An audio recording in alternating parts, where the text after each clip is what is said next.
Another fool on a pedestal comes tumbling down. Everything I Touch by Russell Crowe and Indoor Garden Party, who are playing 3 gigs in the UK and Ireland over the next few days, starting here in London on Thursday. What were you doing out the window there? I asked for a recommendation of coffee, and I have stupidly listened to an Englishman give me a recommendation of coffee, and I was just pointing out how crap this coffee they just handed me was.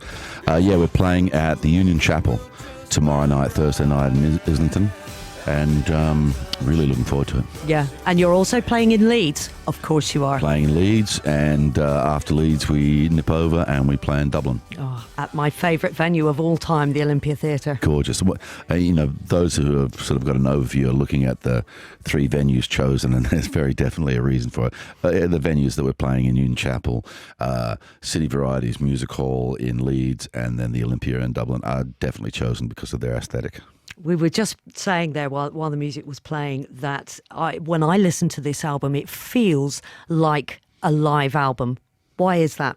Well, that's because mainly it's recorded in a live setting. The principal instruments, piano and guitar, are all played as the tracks are going down, and most of the record is recorded in one 10-day period in Australia, but then I wrote a couple more songs for it, and we picked those up in Los Angeles.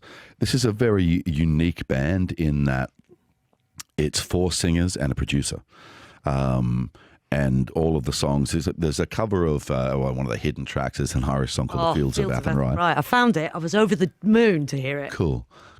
But one of the things that we do, with my musical friends, is that we quite often just get in a situation where it's, a room full of people or whatever, and somebody starts to sing, and then the guitar gets passed around and stuff like that. So this record kind of sounds like that, because the band has 4 lead singers. From track to track, you're changing the lead voice. So it actually runs like a playlist rather than like an album. So I think a lot of people are sort of leaning into it at the moment because of that, because they're not having to give over to everything sounding within the same sort of pocket. The songs just change, and we don't write them to be similar to each other. We write to the full value of whatever that particular track we were working at is at the time. Because they all have very different moods, and they're all, it runs the gamut. It goes rock, pop, country. There's ballads. There's ones that are jazz tinged, and then there's all the different voices.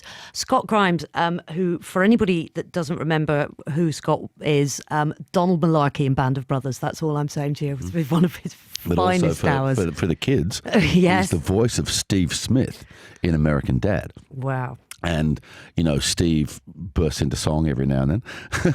So, Scott has a very long career. His first job as an actor, as a 9-year-old, was playing the juvenile lead in the musical 9 on Broadway.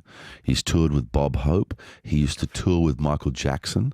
Michael Jackson loved his voice, and he's had, music around him all his life. He's released a number of albums himself.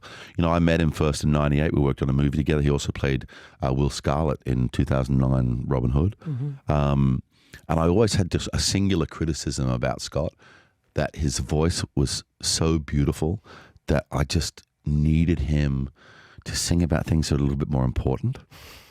And he got really offended by that, of course, as you would, But I said, look, I can only show you what I mean. I just kind of write a song for you. So I wrote the song called From Here Clear to the Ocean was the first song I wrote for Scotty to sing. And, since then we've been writing quite regularly. Now, the thing is, the process with the 2 of us is quite extreme. We can spend 2 years writing one song.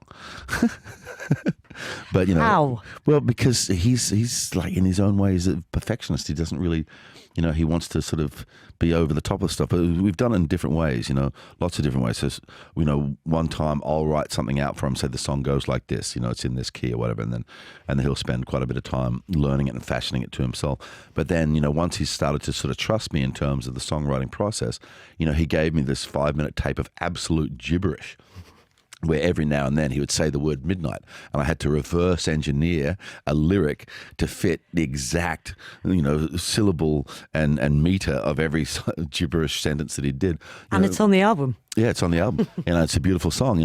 That song Midnight is a love song for married people with children, which is a very slim genre that not a lot of people write for.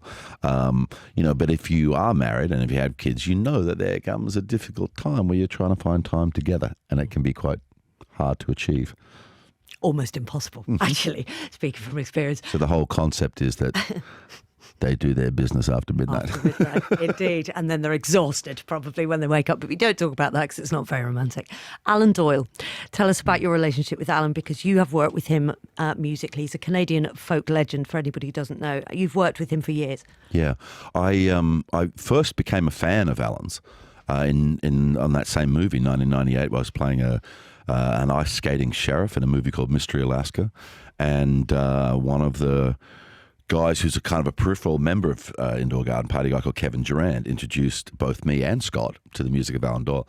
And from that point on, I actually sang one of Alan's songs, a song called How Do We Get From Saying I Love You, which I ended up recording on an album in 2004 or something like that. But I met Alan, who's a Canadian, at the NHL Hockey Awards, and National Hockey League Awards. His band was the band that was on the bill that night. I was a special guest giving out an award. And every time I'd done his song live, I always would, talk about the band, the Great Big Sea, and how much I loved the song and what have you. And he'd heard that, And so he manufactured a way to bump into me backstage. And the conversation was kind of pretty simple, but he basically just put it out there. He said, look, I travel a lot, and I know you're working in Toronto. Maybe one of the times when I'm traveling through, I'll just give you a shout and maybe we should write a song. And so that's 2004. The first song we ever wrote together is a song called Raywin, which tells the story of my mother's sister and my father's youngest brother. My mother's sister committed suicide when she was about 21, 22, slashed her wrists in a bath. And my father, before that, had a younger brother called Charles who died in a scuba diving accident off the coast of Queensland. And it had taken me a long time to realize that this terribly sad event in both of their lives actually connected them, because my father could talk to my mother about the loss of a sibling. Anyway, so I wrote that song with Alan. Sting described it at one point personally to me. I think the phrase that he used was a royal gift to your children. But there's a quality in that song which basically leads to every other song we've written. The reason we still write is because of the potency we discovered when we first wrote together. And the name of that band, The Ordinary Fear of God? That was The Ordinary Fear of God. Yeah, and that band, we only did one album, one big 60-date tour or something like that. But that was 2006, and I had a kind of an epiphany in 2006. The pattern of my life had always been, for many, many years, going back to 1989 when I first made a film, was that I would make a film, I would work in that world of detail and specificity, and then my outlet to rebalance would be touring with the band. And that was what I did. And in 2006, I'm in the middle of a tour, and my wife's pregnant, and I've got another baby coming, And it just occurred to me that, in a strange way, the music was stealing time from my children. Now, obviously, making movies is my day job, and, that provides for everybody, But the music I came to see as an indulgence. So I kind of, pulled up my adult britches and got on with being a dad and stopped touring. I never stopped songwriting, never stopped, thinking in those terms, never stopped playing guitar, never stopped finding opportunities to sing with friends. But the thing of being formally on the road for months at a time, I stopped doing, My kids are massively into music, and they want me to do music more than they want me to do movies. Both your sons love music. Yeah, they love music. One from the perspective of he very well could be a composer himself if he wanted to be. The other one, from the perspective that it just explodes in his heart emotionally, and he just has to have music in his life, you know. And he loves the energy that is around me when I play music, because the people that I play with are all fantastic human beings, you know, gigantic hearts, and the collective energy when we're on stage together is the thing that keeps bringing us all back to it. You know, there's no money in this for any of us. You know, we do it for the love. And you know, one thing I don't do though is I don't take on music as a corporate responsibility. We don't have a record contract as such. You know, we do it ourselves. It comes out independently. You know, people, if they work on the music in terms of promotion and stuff, it's usually, or it only is because it touches them to start with, and they connect to it as music, and they kind of, you know, they show their enthusiasm. So we go, okay, well, you know, that'd be great if you helped us. That'd be cool, you know. But there's no big plan. I'm not trying to be Justin Bieber or whatever. You know, that's just a shame. That's just not. It's not part of it. You know, that's just a fundamental, core, essential part of my DNA, that whatever comes up in life, whatever experiences that I have, I end up funneling it through a sort of poetic perspective. And some of the like strangest, harshest, darkest moments of my life become 3-minute pop songs. That's the way it goes. You're listening to the voice of Russell Crowe on 5 Live, and I'm very pleased to say that he's going to be staying with us. We've got so much more to talk about, including all of the questions that you have sent me, so you can keep them coming in. We'll try and get through them. 85058 at BBC 5 Live. A little bit later than normal, news and sport with Rachel. So many of your lovely texts. Doug in Skipton, at the risk of sounding sycophantic, it is great to hear Russell Crowe in interview. In a world of plastic celebrity, he stands out as someone who always gives 100% in everything he does, be it acting, music or sport. Thank you for showing what passion and hard work can achieve. On a different note, Lynn says, I've got Russell tattooed on my arm. How about that? What does Russell think of tattoos? Regards, Lynn. The opinion that I would give is I have none. Safer, particularly. No, I've always thought in my job that I don't get the advantage or whatever of indulging in something as intimate as that. I have to be, you know, a vanilla slice and add flavouring when I know what the character is. You're a blank canvas. Ask Russell what he thinks to Leeds United's start to the season and their chances of promotion this year. The question's Leeds too United early. Story. It's always good to have a good start, but let's just leave it at that. Let's not be making any predictions and stuff like that. I'm way too much of, one, a sports fan, and two, a Leeds United fan, to get involved in anything to do with predictions. Well, they lost, obviously, last night against Cardiff, but Cardiff top of the table, so, you know. It is a good start. It's a healthy start. You almost bought them in 2015, is that right? Or you were thinking about it? I don't know if your listeners know, but in 2006, I took over my childhood sports team, the South Sydney Rabbitohs, took them from being a public asset into private enterprise, and set about reforming the culture and making it relevant. You know, they'd become a team of perennial losers at that time. 43-year drought in the end. Yeah, but we claimed it. You know, in 2014 we won the premiership, so I think I was a little bit high on that. When I sat back to really think about it, I looked at that 9-10 year process from the time it first came up to going through the public vote and every part of what we had to change. And what I realized that was a lot of that was possible because those were my streets. You know, I actually did grow up on those streets. I knew those personalities. They knew me, you know. They knew me enough that in a tight situation, if they didn't fully understand an administrative decision, that they knew enough to just wait to see what the result of that decision was. And then they were, oh, yeah, right, okay, I understand why we went that particular way. And, you know, I have a connection to Leeds personally because I started, you know, following them in the early 70s. Mm-hmm. But I don't know those streets, you know. I don't know all the different versions of who calls themselves a Leeds fan, you know? So I started to see, I mean, I consider Leeds to be the great sleeping dinosaur of English sport. If you can reactivate Leeds, if you can get them back into the Premiership, they will be a juggernaut, you know? I mean, they still fill their ground even if they're not successful. They're amazing, you know? But see, I had an intimacy with the sport of rugby league. I had an intimacy with the administration of South Sydney. I had an intimacy of the geography of South Sydney. I can't say the same thing about it. Leeds was more just, they were my team, therefore I love that team. So I started looking at it financially.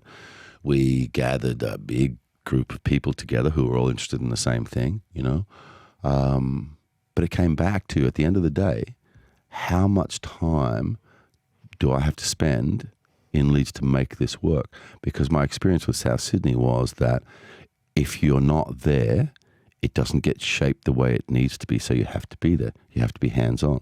That's how you change the culture, the single voice theory. And that's, I've always said that, even though it is ownership, I call myself the custodian of the club, not the owner. And that single voice theory where every decision that the club makes, comes through a singular filter. So all of those things have continuity. And I didn't see myself ever voluntarily electing to be 6 months of the year away from my kids, because that's what it would come down to. At the end of the day, I just started to see it. I started to understand that my energy for it was based on the fact that we'd had success with the first thing. But in reality, do I have the time, the sensibility, the stuff to redo that sort of thing again? And the funny thing is, because, the next year, South comes out, we didn't do so well. And we've had 2 terrible years, since. So, sport is sport. It's cyclical. It goes up and down. And there's so much emotion that goes into it. The thing that people, fans and, members of the club and stuff, they don't really fully understand is these are real people that you're dealing with. These are the dreams and aspirations of real young men who have spent the vast majority of their lives with one focus. And that focus is to be a first-grade rugby league player for the club that they love. And the amount of times that you have to go up and tap the shoulder of a young man and say, listen, mate, your dreams, they're just not going to happen. It is a very, very painful experience. Brutal. But I believe that me being the person that does that conversation, is very important. There's a certain type of player, you've got to take it really personally. And I think that's why players gravitate towards our club. That's why I'm not concerned that we've had 2 lesser years. I know we're coming back. It's not going to be another 43 years before we win again. That's for absolutely sure, because the culture is solid. And, we've just, recently changed our coach. He's a man who brought great success to the club, magnificent person, a man called Michael Maguire. But you have to have a look at what's going on the field. It's a results-based business. So, we've changed coaches and we'll move forward with a new guy. But that's the thing. And I say it to people all the time, nobody is bigger than the club. Every decision has to be about the club first. Look, I went and met the former owner, who's, I'm not sure if he's totally gone yet. And he was a character. And I just look at some of the decisions that have been made, particularly, purchasing Ellen Road. And I know that the energy that these guys are applying right at the moment and the type of people that are in the squad, they are right there. They're on the right track. So, they don't need me. They'll be fine. Russell, you had made Romper Stomper and you had already come to people's minds and people were aware of you, but not so much in the United States until LA Confidential. When you got that call, both you and Guy Pearce, actually, relatively unknown in the States, do you remember that? Oh, yeah. Yeah, I couldn't quite understand what Curtis Hanson was wanting me for, because, I read the script and the script was sort of okay. By the time we started shooting, the script was magnificent. But when I first got it, it was an earlier draft. And I didn't quite understand it, but then I read the James Ellroy book, and the book's magnificent. And then I could appreciate the script at a deeper level because of the job that had, even pulling a story out of that incredible, epic tale that is in the book, And I didn't really understand what what Curtis, why he was talking to me about. I actually asked him which character. He said Bud White. I said, Bud White? Are you kidding me? In the book, he's described as the largest man in the Los Angeles Police Department, the one who has to duck to get through doorways, And Curtis was like, don't worry about that, And it was an incredible experience, but it was fraught with tension. Curtis cast both myself and Guy because he didn't want the audience to make an assumption about where the movie might go. And he said that in his estimation, that if he cast any one of 20 American actors of the same age whose work people knew, the assumption would be made immediately about the character. So then, therefore, he has to cast in this sort of strange way where the assumption about the character based on the individual playing it has to be the sum total of it. Forget about it. He wanted people to discover the characters, discover the story as it was unfolding. So it was his decision. So in a funny way, you can actually, Chris Hemsworth, Sam Worthington, all of these guys come from Curtis Hanson, whether they know it or not, because Curtis Hanson decided to take 2 young Australian actors and put them as the leads in a studio-based film. As far back as 1996, we shot that film. Yeah, indeed. But within 4 years, there are Academy Award nominations coming your way. First of all, for The Insider, then for Gladiator, which of course you won for Best Actor, and then for Beautiful Mind. Yeah, I actually ended up winning more awards for Beautiful Mind than anything else, but except not the big one. That was Denzel. Damn you, Denzel. Have you forgiven him? Oh, we've been mates for a long time, so it's never bothered either of us. So those 3 years, 4 years probably in total, was 4 films in 3 years that you made, that you ended up making. And the circus that goes along with that, and the hard work and the joy, but all of it just so full on. How do you reflect on that period? With a kind of a sage wisdom. I was actually just thinking about it a couple of days ago. I do recognise that there's definitely a point where my feet left the ground through that period of time. A lot of that is to do with fatigue, though, 3 Academy nominations in 3 years meant 3 Academy campaigns, which meant that outside of my real work, and then I'm doing all this other stuff, and I'm flying out of Australia at the perfect time of the year, spending most of January in Los Angeles instead of getting the vitamin D from the sunshine in Australia.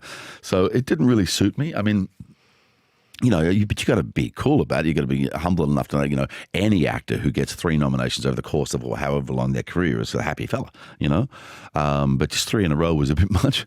But I look back on it, and I think it was Jodie Foster said to me one time. She said that you will see as you get older that moment.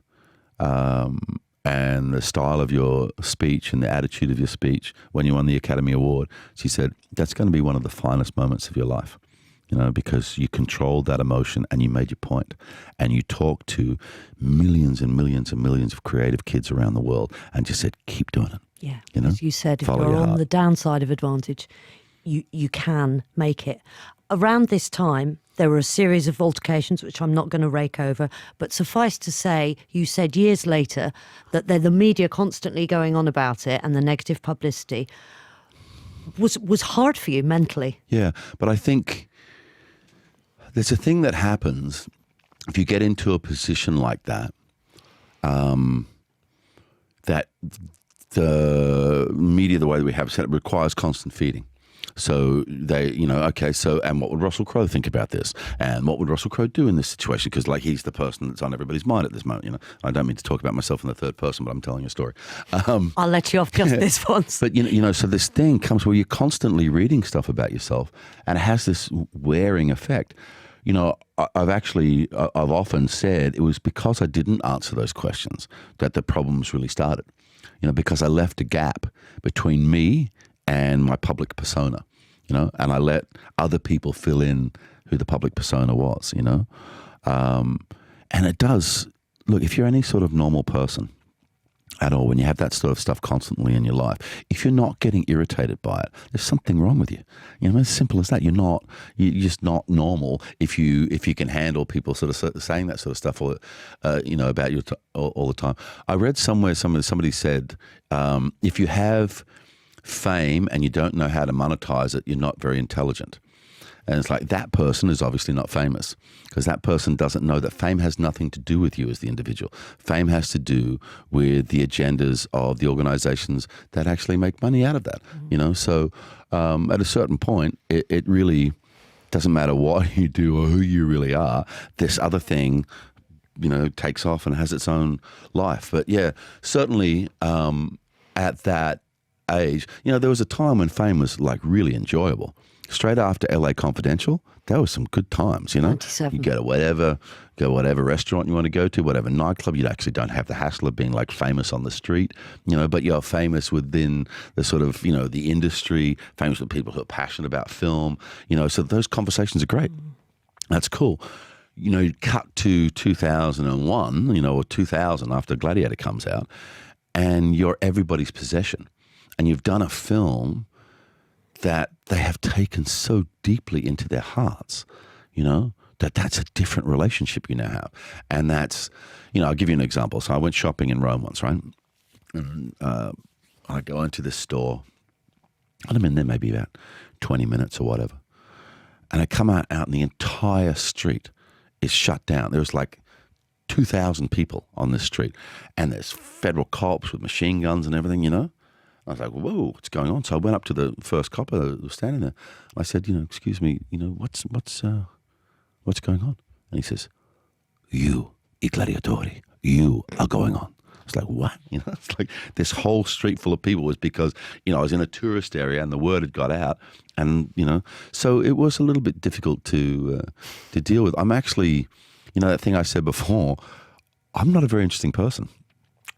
I have a sort of a inner life or whatever, but I'm not that bloke who I don't have to dress up in fancy clothes and go to fancy places, hang out with fancy people. I don't give a shit, really. I'm just going to do, what I feel is cool in my heart, artistically and whatever else, So all of that sort of stuff was quite a big surprise. And I'm also never the person that assumes that I deserve something like that as well, So Can I ask you something about film and TV before we go back to talking about the music for the end? US box office this summer, I think it posted its lowest ticket sales in, some people are saying a decade, some people are saying 25 years. Right. The cultural conversation feels very much now as though it's about things like Game of Thrones, The Handmaid's Tale. What do you see the direction of travel as being? Is it something that you're keeping aware of? Yeah, I think, in our lifetime, we've seen the complete dismantling of the music business, around the change of the century, music went from one place in our lives to a completely different place, and now it occupies a different space altogether, and the value of the music industry is in a different place. Part of that, particularly culturally where I came from, was the transition into a digital age. People were going to a record store and spending $25 buying a CD. Right.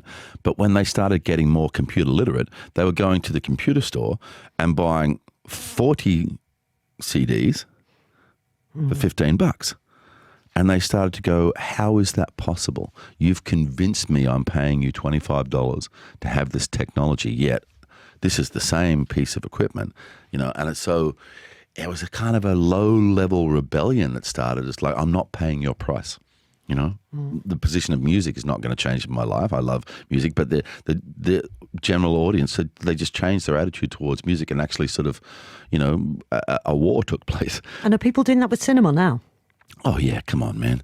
You're from Manchester, right? Well, Ireland via Manchester. Right, okay. So, no doubt, somewhere around where you live, there's going to be a marketplace on a Sunday, and there'll be a little bloke sitting in the corner with a thing, and he's going to sell you, a DVD for $5, filmed on somebody's camera or whatever, and sometimes, digitally ripped from, so piracy has, it's so strange because people are comfortable with the idea of pirating music and movies, and some of it is to do with that thing of like getting to a certain point and saying, your price has either stayed where it is or it's moved up, yet what I earn has not kept pace. So I can't afford that the way I used to. I want to play 30 seconds of Out of Range before we get finished. If you guys could fade it up, they're all in Salford, I'm here, which is, the Play really the technical. whole song. Play the whole song. We don't have time. There's another programme coming on. Yeah, but, you do. But why are we... Who needs the news? How do All I right, say England's no? doing bad in the cricket. That's all you needed to know.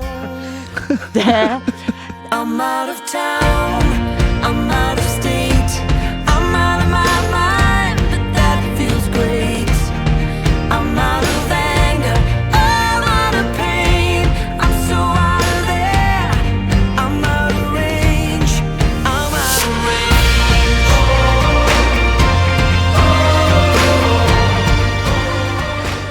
range. Anyway, we're at the Union Chapel tomorrow night in Islington. We'll go on around about 7:30. Indoor garden party. Be there. The album's called The Musical. It's on Spotify if you want to listen. It certainly is. I've got to ask this question. Somebody's texted us to say, have you ever been metal detecting for Roman artefacts? If so, he'll take you in Nottingham and you might find something either related to Robin Hood or something gladiatorial. This is from John in Nottingham. Have a great weekend, John. Knock yourself out, buddy.